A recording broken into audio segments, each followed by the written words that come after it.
The title of this session is How does 3D data fit into the BIM picture?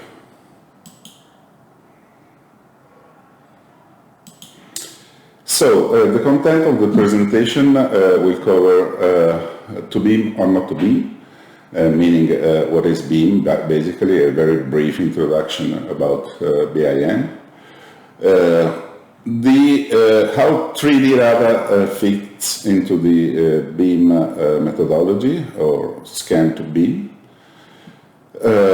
Let it be, meaning we will go through some examples on how practically can be used BIM. And finally we'll end with the question, does size really matter? Meaning, is it BIM something for big project, big companies or not? So, to BIM or not to BIM, what is BIM? BIM is basically a methodology or a process, you can call it a model, based on information. The main goal of BIM is to manage information. We all know that in a construction process, you have many actors, architect, engineer, project managers, building owner, contractors, etc., working on the site simultaneously or at different moments. They all need information, they all produce information, they all exchange information. And in many cases, this is a very messy and non-structured process. So BIM basically is a way, a methodology to structure the flow of information and to manage it. At the core of BIM is a project model, a container of information, which is centralized. Each actor can access to that information and produce, load information into the model according to his role, to his permission, to his quality control processes. And the owner of the model is basically the owner of the building. So this is the actor that has the most interest in keeping a well structured and maintained data flow over the whole process. This ideally covers all the life cycle of any construction or building. You can start creating the model or the data container from the programming phase, conceptual design, detail design, and step by step add more and more information. Even in when the building, for example, is built, you can still grow the model by adding the operation and maintenance layer, and also then go to the demolition phase or renovation phase after all. So it's a cycle really, and ideally you can use BIM covering all the life cycle of the building. You can also think at dimensions, meaning that you can introduce into the model many levels or categories of information. You have, of course, 3D information, which is basically a 3D representation of your site, of your building. But you can add, for instance, time. So how does this evolve over time? Which are the different parts which will be added? What is the current state, etc. You can add cost, in order to facilitate all the economic management of the process. And basically you can add other layers according to your needs. You can add environmental information, so operation information, safety, and so on, according to which are the main aspects that you need to trace and to control. Also, you can adopt the methodology at different levels. From level 0, meaning basically no adoption, which is what is happening or was happening so far in most of the construction sites. Level 1, which is you have a mixture of 3D and 2D representation, partial collaboration among the actors, partial adoption of a structured model, and so on. Level 2, level 3, according to growing level of adoption of this methodology.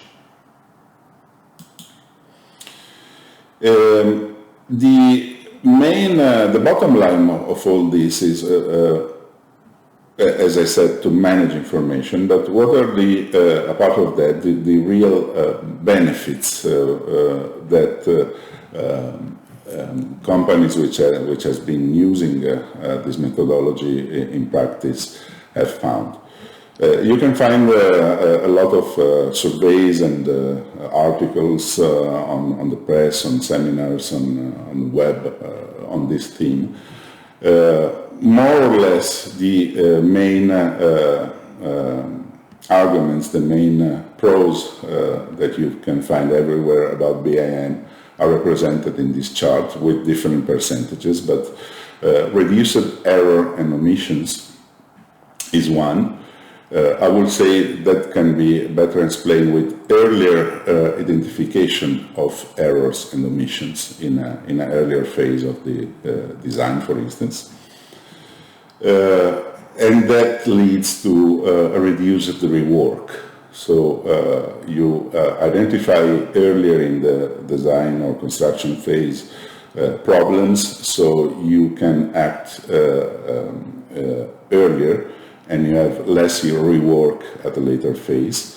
And that, of course, implies reduced costs of the overall process, a better control and predictability of the different costs and steps, and if well managed, also a reduced duration of the whole project.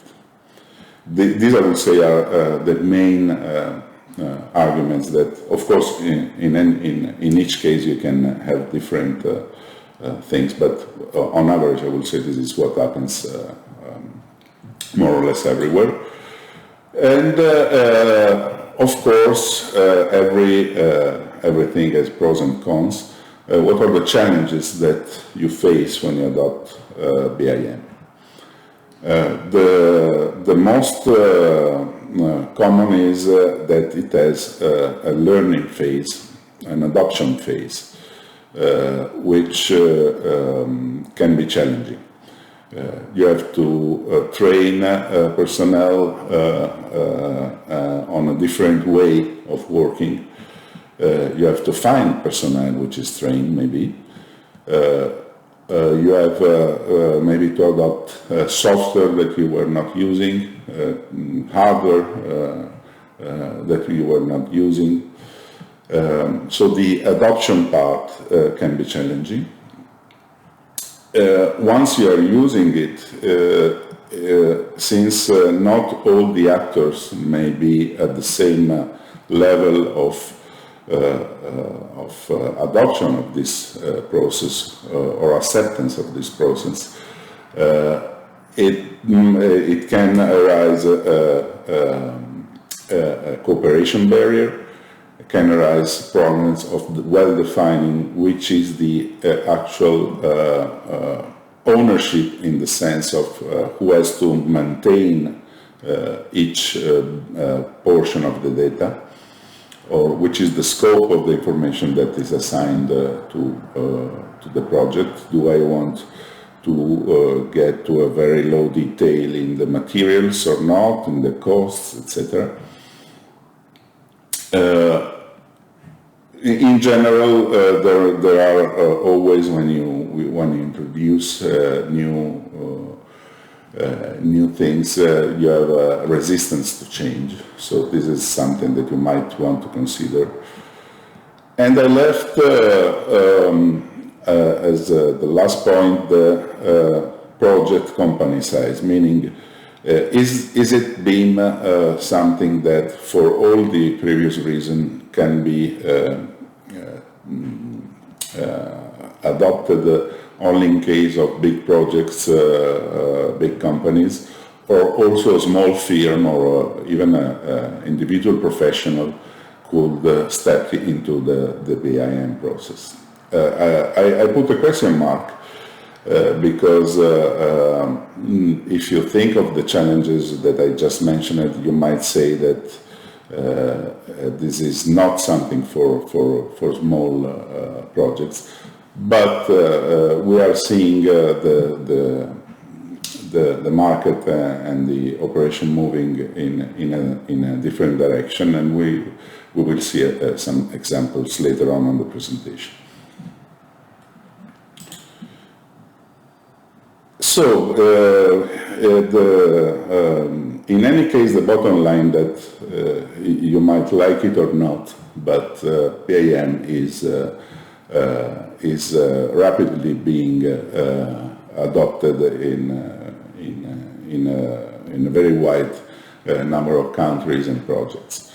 Of course, with different levels, different timings. But I will say that normally it is used in large public contracts, infrastructures, roads, etc. And over time it goes even to very small projects. So we have seen in the past 5-10 years a very quick diffusion of BIM, and in many countries it is mandatory, and let me stress mandatory, to use BIM in a very wide range of projects. So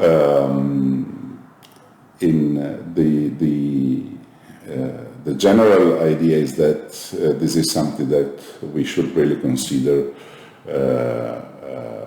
as mandatory also in our professional competencies and adopt it if we are not familiar with it already. We said that all the BIM or BIM model is a way of structuring information, and at the core of it, it's a 3D model. In the old-time school, we used to say object-oriented. So we could say in a way that BIM is object-oriented. You have objects, for instance, a door, like we see in this picture. A door has a 3D representation, which with its dimensions, and has attributes. So you can use the material, you can use the color, you can use the cost, the provider, the time when it was installed, the time when someone changed the lock, etc. You can add as much information as you need in your project. So basically, the whole thing is moving from what we see in the left in this picture, so a plan, which is the way in which we traditionally looked at things, at buildings, for instance, to something like what we see on the right, a 3D model and attributes attached to it. Of course, this means that you should be able to manage 3D data. There are fortunately a lot of technologies that are being made available in the last years. Available in the sense that something that was already there but costed like an apartment, and now it might cost like a bicycle, or new technologies that were not there, or some technologies that now are much more precise and efficient. So there are many tools you can use to capture 3D data, from hand scanners for small areas, small objects, to tripod scanners, LiDAR scanners, photogrammetry, scanners mounted on backpacks, on cars, name it. There is really a very wide range of techniques and technology now available.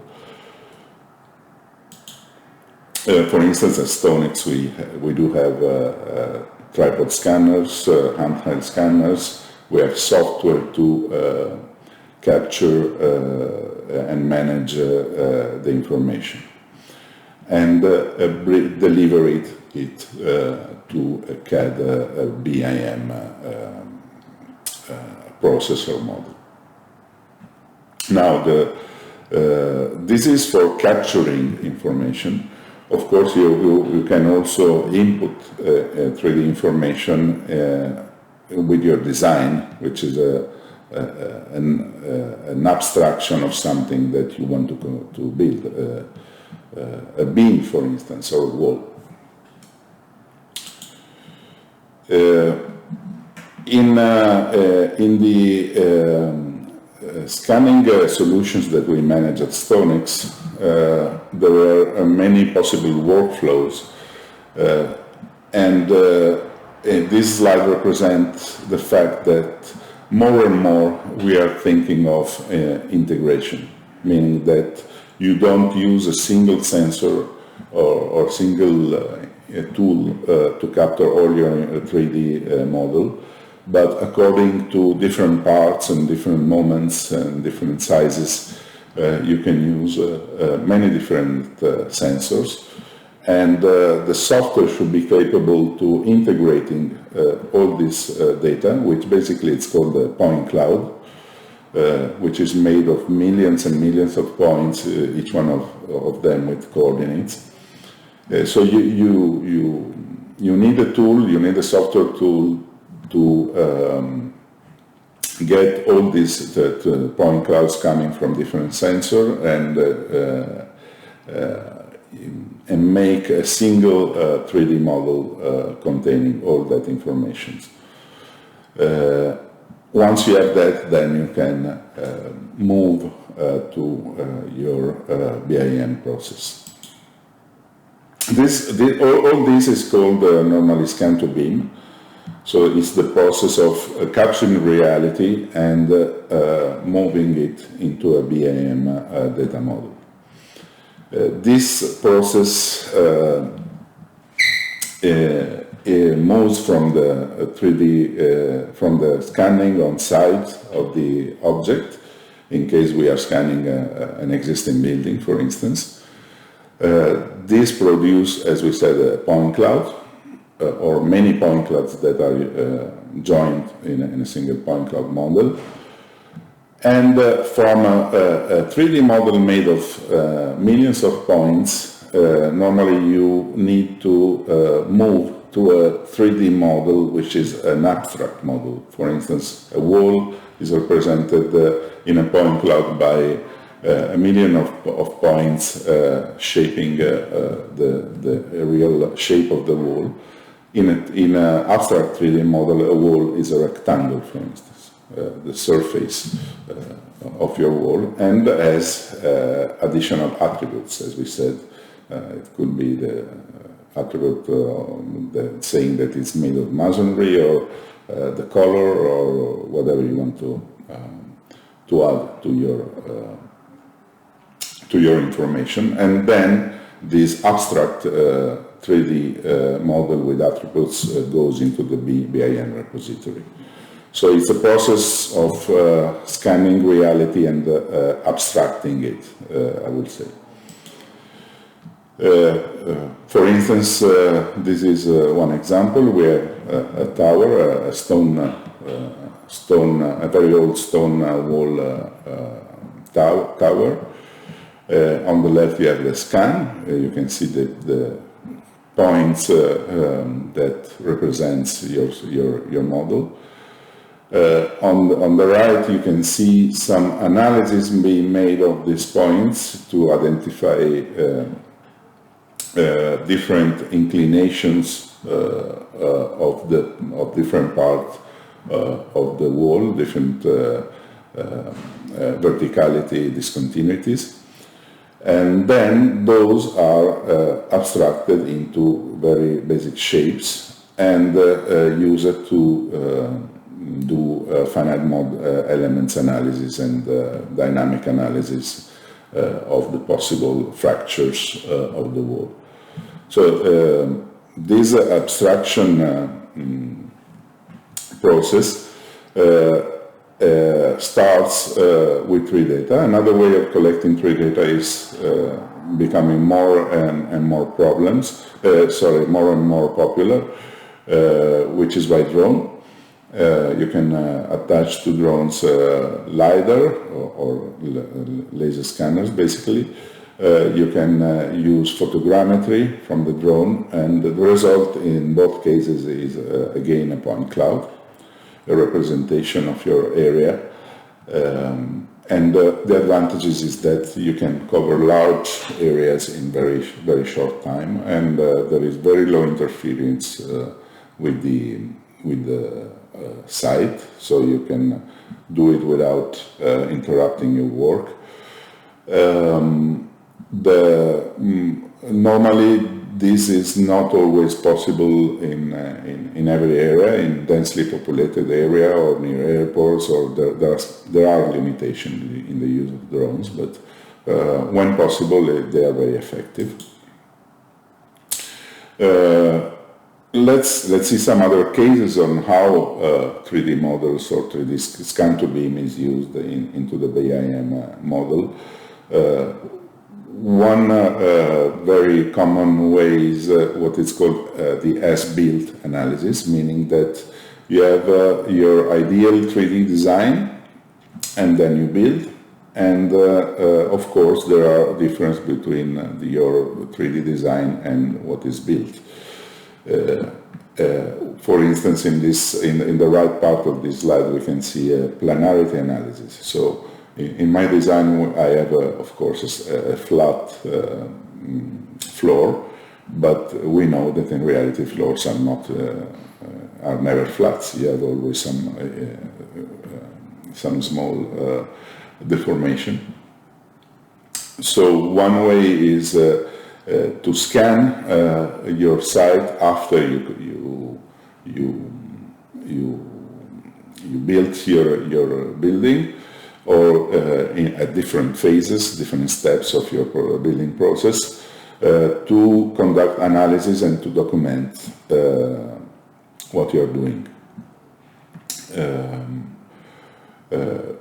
This is an example. You have this nice design of a steel structure, and you can overlap a scan made after the structure was installed, and identifies areas where you have a small difference from the design and the actual installation of your structure, or you have deformations in your beams. A similar example, you are inside an apartment, you just install the electrical wiring, and before covering it with the floor and with the walls, what you want is to have a 3D documentation. What we are seeing is a scan, so you can have a visual representation of the site, but it's also a metric representation. You can take measures to see exactly where is one point, or how long is one cable, where is passing. So in this way you can have all the information on how it is structured, layered, your electrical wiring, and of course this is extremely helpful when you need to do maintenance on this part. Another very important aspect of having a 3D model it's what is called clash detection. The structural engineering team loads the structural model, and then the plumbing team builds the plumbing model. And by putting them together in the repository, in the BIM 3D repository, you can in a very early phase detect problems like clashes. In this case, a tube that is going through a beam. This is, of course, extremely important, because normally if something happens and you then detect, you will find it out at a later phase in the construction site, with the need of finding on site some solutions, which might be optimal or not, and will increase costs, will increase times, etc. So by detecting it at an early moment, you can address this problem in a much better way.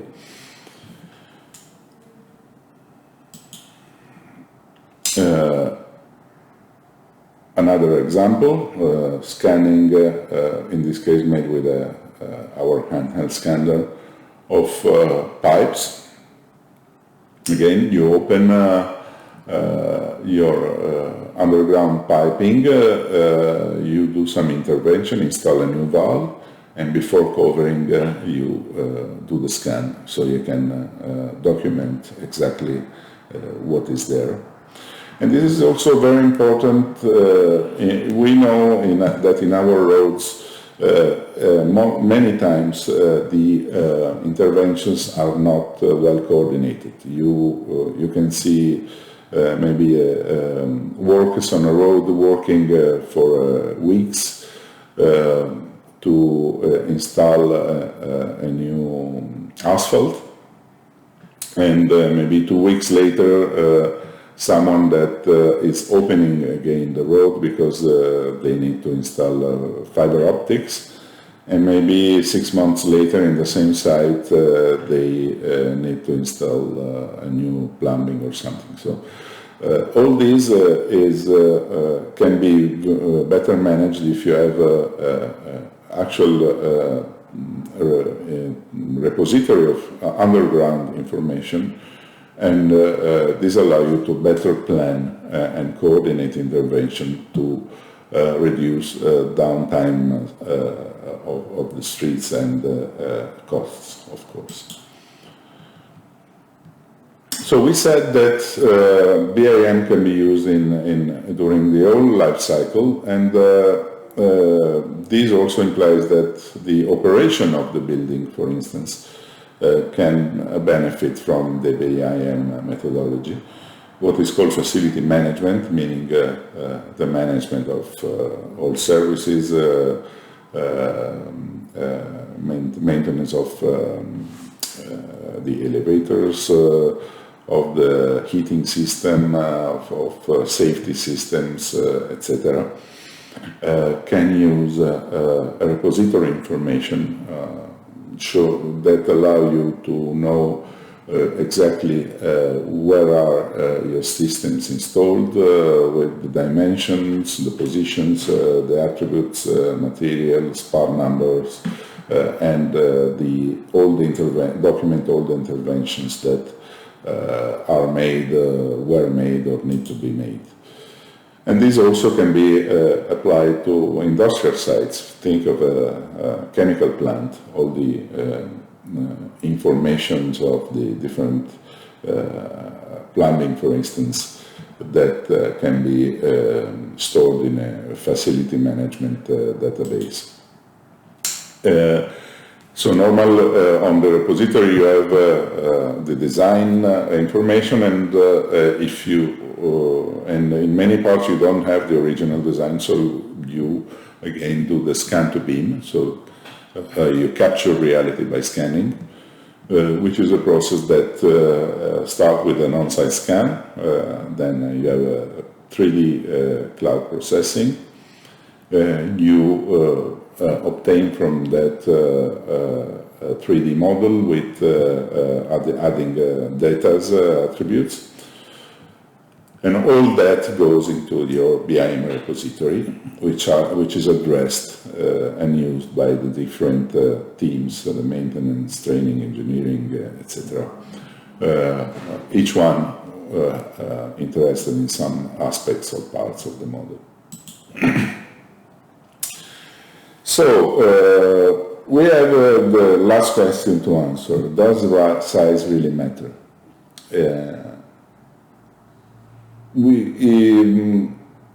Of course, you have an adoption cost for BIM, but we have seen that really this is changing very fast. By simple training and some software and maybe some instrument and some measuring tools, even a small firm or individual consultant can step into this. And we are seeing, we will see now a couple of examples of one of our customers. We have shared this in our presentation because it's a company that has been really successful with this, and it's only 2 or 3 people, so it's a very small firm. They are structural engineers, and well, let's see a couple of ways they use the BIM. This first case is a construction site. There were problems in this site where they were building a new building in a very old part of the town. So the owner had to decide to stop what was done because there were very serious structural problems, and Alma Engineering was called to basically rebuild, demolish what was been done so far, and build inside a steel structure, which was the only way to intervene in this case. But the problem was that the surrounding buildings had very irregular and old shapes or walls. There was basically no documentation, no designs, and also the access of the area was not easy. So they needed to design something that could be moved in small roads, meaning small parts to be used, and they need to be sure that they would fit at the first attempt, because there was very little chance to do on-site adjustments if something went wrong. So they started with a scan of the area, which was basically the only way to capture details of these very irregular walls. So they could have a very precise model of each part of the wall, the different materials, inclinations, curves and shapes of the of the surrounding parts. This was done, of course, with many scans that were then joined or registered, as is commonly said, into a single model. And they used this scan as a base on top of which they would design the steel structure. So they were sure that they could place the structure millimeters or centimeters away from the irregular walls with very accurate precision, and the result is a design that was modeled into a BIM infrastructure.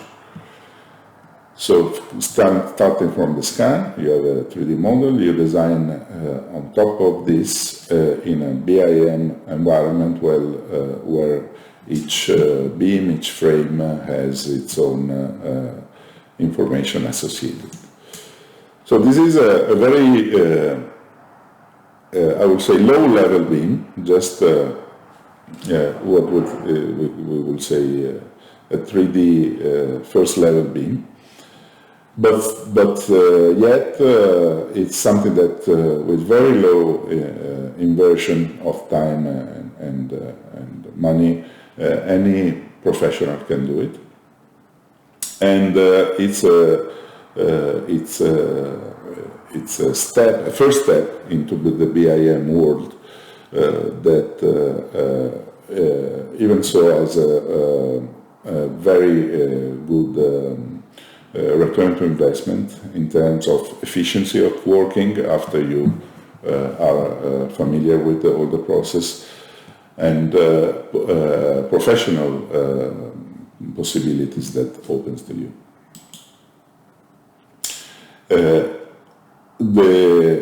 Nowadays we have software that can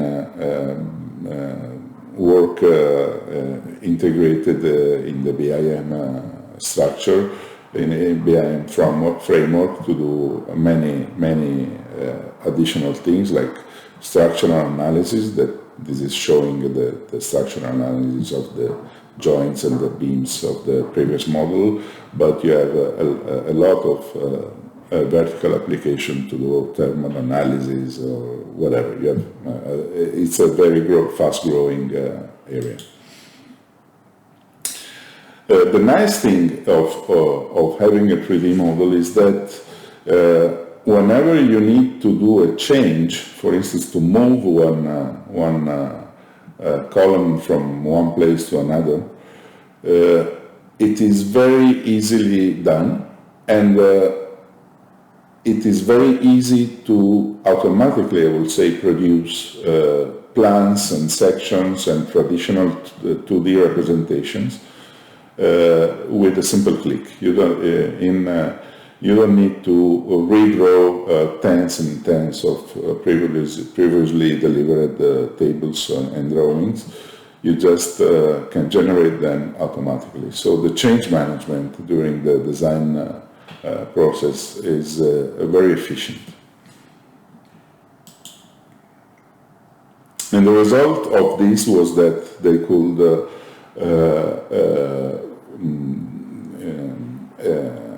do a design with every single piece joining with a matter of millimeters or centimeters the surrounding wall, and could fit at the first attempt exactly, with no need of reworks or modifications on site. Another example from the same small company, a similar way of working, is a very small project.